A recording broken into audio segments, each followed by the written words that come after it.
Alright guys, the Championship rumour mill is in full swing right now and we are back for another episode of the Championship Transfer Rumour Roundup. As always, get all your thoughts in the comments down below. Quite a few juicy rumours to hop into. In today's video, also got some more managerial speculation to touch on as well. So as always, do stick around for some regular content and let's jump in. So we have seen my side Preston North End completing a loan deal for Liverpool fullback Calvin Ramsay. Signing a right-sided defender has been long overdue. We neglected doing it last summer and I'm glad that Brad Potts has some competition on that right hand side. No doubt in Ramsay's potential. There's a reason Liverpool spent upwards of £4 million on him to get him out of Aberdeen, and I think all Preston fans and Liverpool fans on top of that are excited to see what he can do over a full season in the Championship, particularly in that right wing back role where he should get plenty of opportunities to get forward and things like that. The only concern with Ramsay is that he's coming off the back of quite a big injury. I don't believe he'll join up with the Preston squad until mid-July, as he's still in the later stages of rehab right now, and he's not played that much football over the last 12 months, so I'm expecting maybe in those first couple of months him to be eased into the action and him to sort of be rotated with Brad Potts on that right hand side. But as potential loan deals go, I'm really quite hopeful for this one. We also had some pretty big news coming out of Norwich as well, and that was that Sporting Director Stuart Webber has stepped away from the club. Now, as of recording, there's been interest in Webber from a side in La Liga, as well as some links to Leeds United also emerging, so we'll wait and see how all that unfolds over the next few days and weeks. But I think ultimately this was probably the right decision for Webber to step away.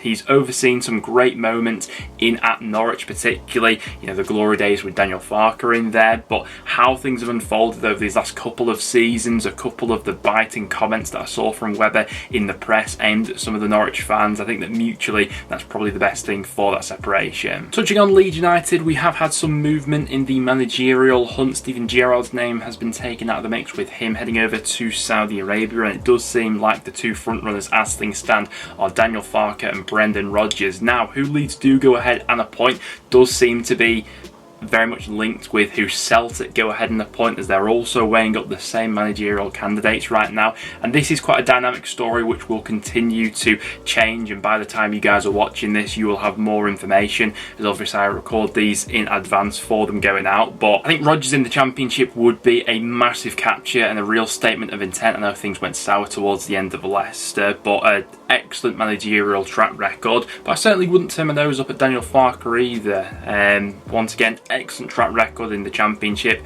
part of some brilliant promotion seasons with Norwich where he got them playing some fantastically fluid football. And Leicester City also weighing up their next managerial option, wanting to make an appointment in the next week going off the recent reports. Scott Parker's name being heavily linked with the Leicester job at the moment, and I'm a little bit conflicted on that one, to be honest. On face value, you can't really question Parker's record in the Championship, 2 seasons, 2 promotions. However, in that is a lot of context which probably does need to be taken into consideration. At times Parker sides in the Championship have underwhelmed despite the resources he has had available to him, but while the process of getting towards promotion hasn't always been as fluid as a few people maybe expect with the teams he's had in the past, he has got them over the line. Man City assistant manager Enzo Maresca also been considered for the Leicester job as well. I'm sure we'll get more movement on that over the next few weeks. Man City assistant manager Enzo Maresca also been considered for the job as well, and I'm sure we'll get more info out of Leicester over these next few days. But enough of the managerial speculation, let's jump into the transfer rumours. So let's start out by touching on the Viktor Gyökeres news. We joked last time that we'd be speaking about the Swedish striker in every transfer rumour roundup video, but we have had some developments since we last discussed him. Now, Coventry reportedly are looking for upwards of 20 million for their prized asset after the season he's just had in the Championship. Bit of a sticking point comes from the fact he's only got 1 year left to run on his deal, but Gyökeres himself has broke his silence and has a say on all the speculation and the price tags that are being talked about at the moment, and Cov fans, I'd be particularly interested to get some of your views on this one. So Gyökeres has said, I have only 1 year left of my contract, so considering that, it It's quite a lot. That's talking about the reported price tag that Coventry are wanting for him. He says, I could have gone last winter but chose to stay. The club wanted me to stay the whole season, and that you don't just think about the money but think about me and my career. So some pretty big words there from Gyökeres, and it's a difficult one really because I get it from both perspectives. Gyökeres wants to secure the best move for him possible, doesn't want to be priced out of a move by Coventry potentially demanding too much, but from Cov's perspective, they've got one of the most valuable assets in the Championship right now, and it's ultimately at their discretion to sell him for what they want. Ultimately, he is contracted with the club for another 12 months. I just hope that it doesn't get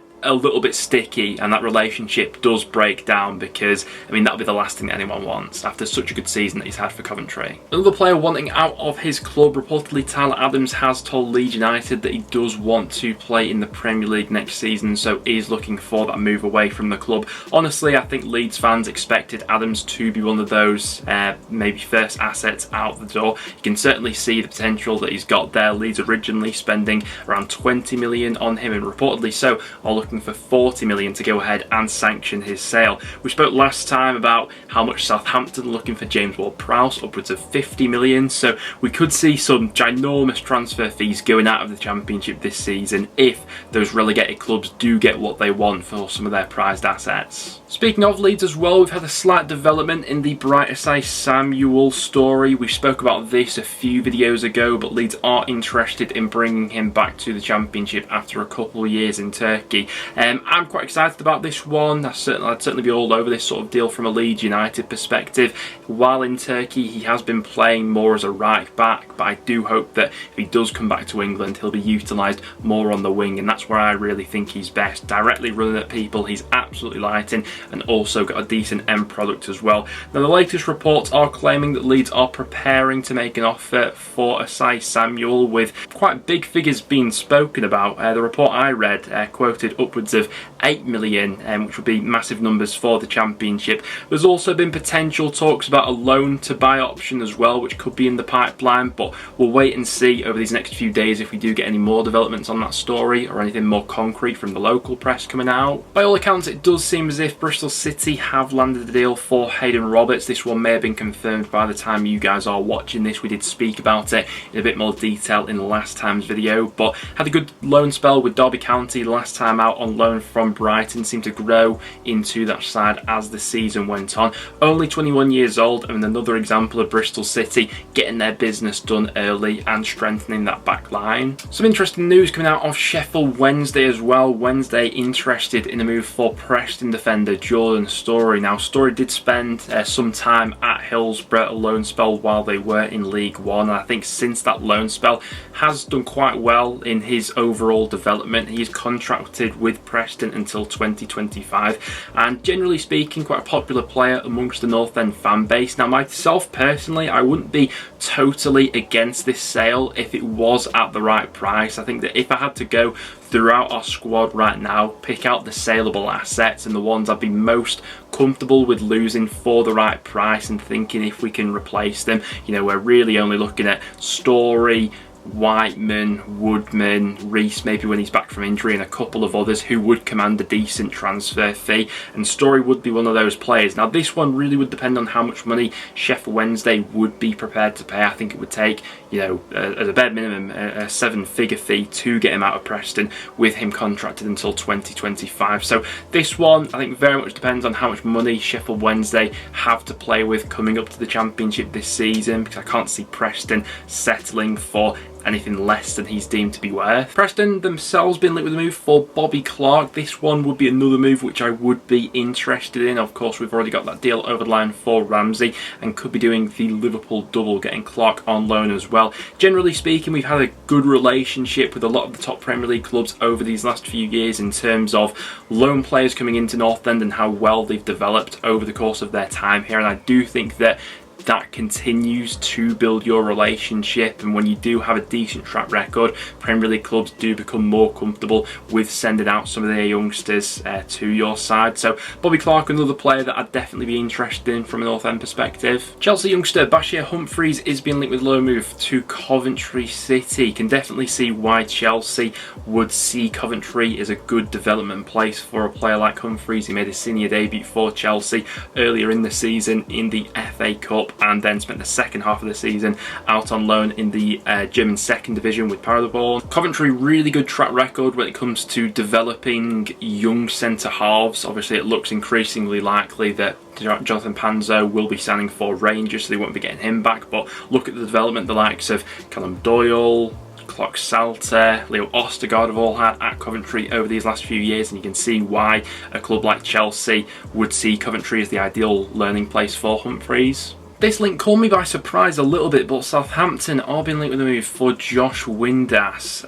Windass obviously had a good season in League One with Sheffield Wednesday, instrumental to their promotion in the end, scoring 12 goals and picking up 7 assists. 29 years old now. To me, from the outside looking in, just doesn't really fit the sort of profile that Southampton have generally signed over these last couple of transfer windows, and I'm not sure that there's that much validity in this one, but that's me speaking as an outsider, and we may see more developments over these next few days and weeks. But I think he'll have an important role to play with Sheffield Wednesday next season in the Championship, but for where Southampton want to go, I just don't see Windass as that sort of guy really. And Norwich City have been the latest club to enter the race for out-of-contract star Chidozie Ogbene. You can see why he's got so much interest after a good season with the Millers in the Championship last season. We spoke previously about Sheffield Wednesday entering the race to sign him. Well, now Norwich are interested, along with Luton in the Premier League as well. Now, to be fair to Norwich, they've had a decent track record so far with snapping up some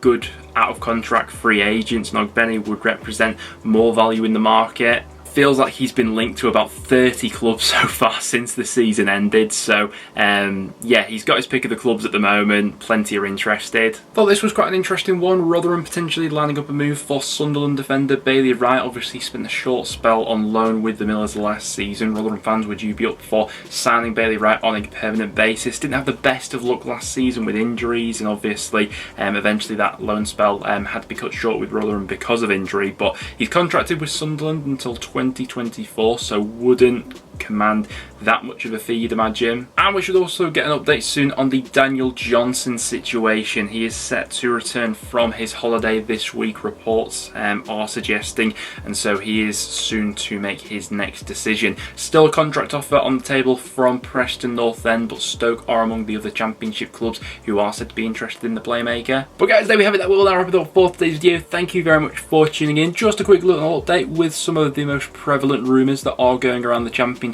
at the moment. If you've not seen the recent episodes, make sure to go ahead and check them out, where we covered plenty more of the rumours currently going around. But other than that, make sure to leave a like if you did go on to enjoy, and I'll see you all in the next one.